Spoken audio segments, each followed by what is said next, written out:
ওগুলো মাছ? এই রাস্তায় এতগুলো মাছ উঠলো কোথা থেকে? গাড়ির হেডলাইটে আমরা যা দেখলাম আজও আমার শরীর শিউরে ওঠে তা ভাবলে। বিশাল বিশাল মাগুর মাছ উঠে আসছে রাস্তার মাঝখানে। একটা শরীর বেঁকে যাচ্ছে জলের ঢেউয়ের মতো, আরেকটার চোখে বিদ্যুতের আলো পড়তেই মনে হলো সেই চোখ যেন জ্বলছে। আর শুধু তাই নয়, তারা যেন একটা দিক থেকে আসছে না, রাস্তার নানান দিক থেকে দলে দলে উঠে আসছে। আর সেই মাছগুলো ছিল অস্বাভাবিক রকমের বড়, যেন এক একটা জীবন্ত অস্ত্র। এইরকম মাছ পেলে তো কেল্লা ফতে রে দাদা। এই বৃষ্টির দিনে দুই একটা ধরতে পারলে কাল দুপুরে জমে যাবে। না না, ওগুলো অদ্ভুত লাগছে। এইভাবে রাস্তা ভরে মাছ আগে কখনো দেখেছিস? আরে গ্রামের রাস্তায় বৃষ্টি হলে তো কই মাছ উঠে আসে, তেমনই হবে। কিন্তু এই মাছগুলো ছিল অন্যরকম। ওদের শরীরগুলো কাঁপছিল, আর ওদের চলাফেরা যেন একটা ছন্দ ছিল, যেন কেউ নির্দেশ দিচ্ছে। বাবা বারবার মানা করছিলেন, কিন্তু মাছের লোভ যে মানুষের বুদ্ধি কেড়ে নেয়।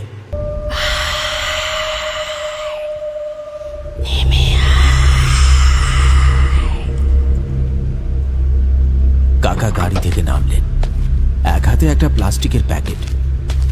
তিনি এগিয়ে গেলেন মাছগুলোর দিকে। আমরা গাড়ির ভিতর থেকে দেখছিলাম। কাকা একটা ধরতে যাচ্ছে, অন্যটা লাফাচ্ছে, আর একটা ধরতে যাচ্ছে, ফসকে পালিয়ে যাচ্ছে।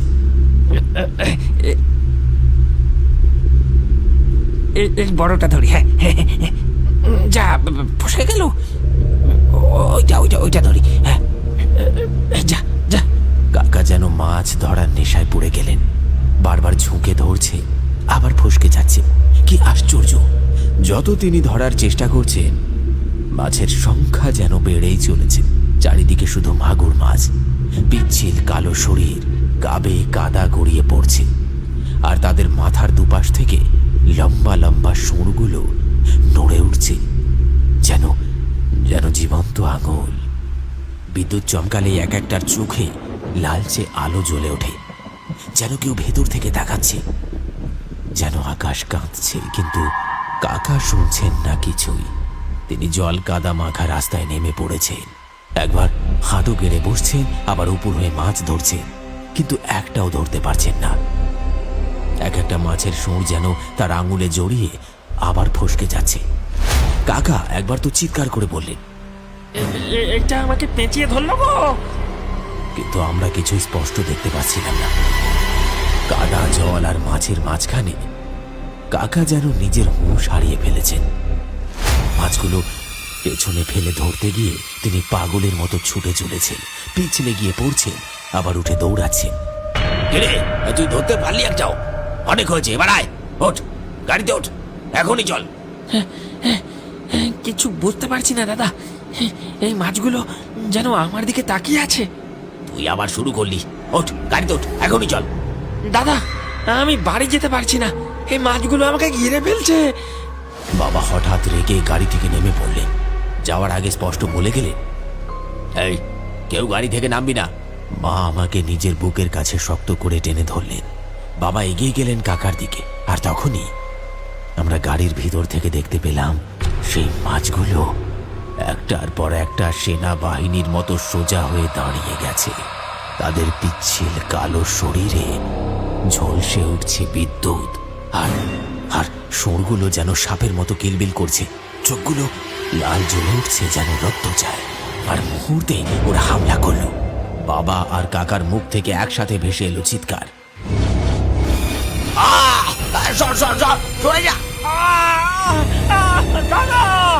ওরা দুজনেই প্রাণপণে মাছগুলোকে ঠেলছে, ধাক্কা দিচ্ছে।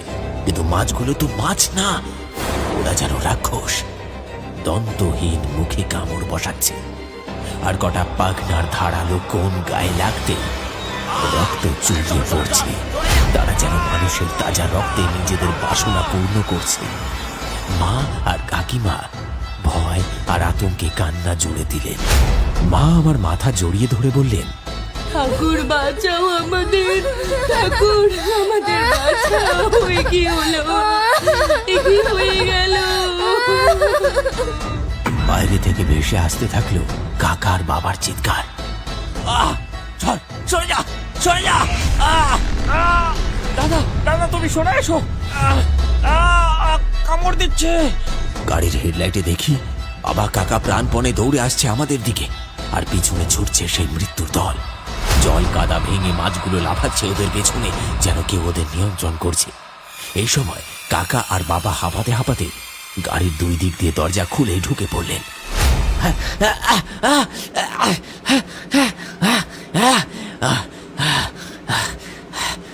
বাবার ড্রাইভার সিটে, কাকা পাশের সিটে বসে পড়ল।